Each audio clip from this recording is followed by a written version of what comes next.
What's good, everyone? Christopher Lee Johnson here. The following is a specialty video entitled WWE 2K23 The Timeline. We're going to begin with the original timeline with 2K14, which came out in October of 2013. That was the year that the 30 Years of WrestleMania campaign, long before they were even started to be known as showcases, was used. 29 of the 30 WrestleManias were included. 2K15 is the title that began in the Authority era. It is also the beginning of the Generation 8 systems timeline as well. 15 had the shortest roster of 76 on the disc and 113 by DLC. 16 was more like a repackaging of 15 because it carried over everything of 15 over to make a whole entire new game.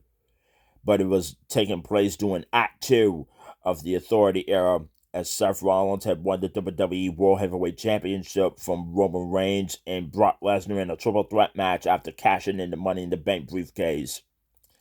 17 was the beginning of the new era in WWE. The Authority era had subsided because of Roman Reigns defeating Triple H for the WWE World Heavyweight Championship at WrestleMania 32. Roman Reigns was the face of the company. 17 is the disbandment of the character render photos being used in the character roster. It was the first to no longer have the women separated from the men for the Generation 7 systems. Those ones allowed the women to be at the bottom of the roster. They're in an alphabetical list, which started in 2K16. 2K19 is when the Authority era storyline was told by way of Daniel Bryan. And for those that are paying attention to the screen, in parentheses is late 2017 because WrestleMania 34 is added to that game.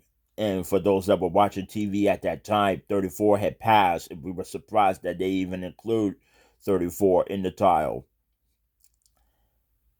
2K20 is the timeline of late 2018, and the cycle ended in August of 2019. The four horsewomen of Charlotte, Sasha, Bayley, and Becky Lynch, they had a showcase. Roman Reigns' parts was told by way of a 2K tower. This title was the inclusion of The Fiend Bray Wyatt.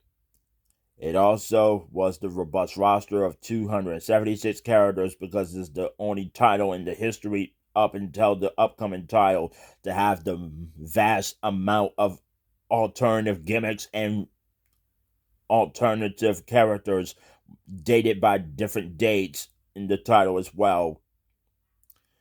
But that's where the original timeline had ended.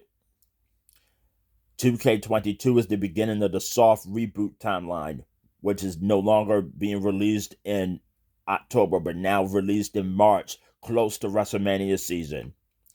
22 is a special case because this one initially was 2K21. It covers both the dev cycles of 2019 and 20.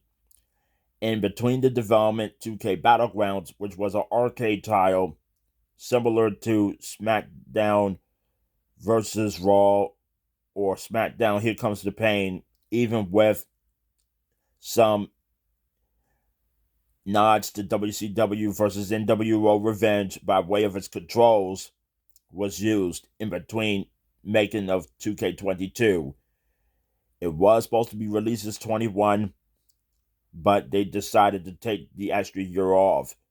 And by the time 2K22 came out, the title already had looked outdated by 2 years because of them carrying over superstars that mostly had been released.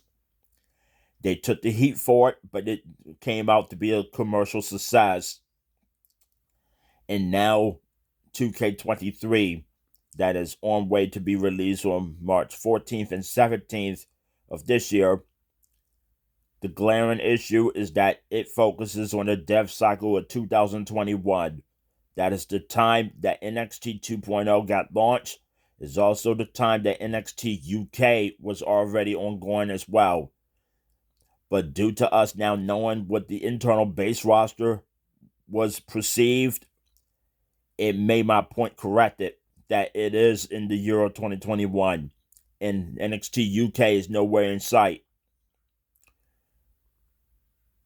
UK have now been turned to NXT Europe, and their representation is likely now to be represented for 2K24. This is the take on the specialty video entitled WWE 2K23 The Timeline 1.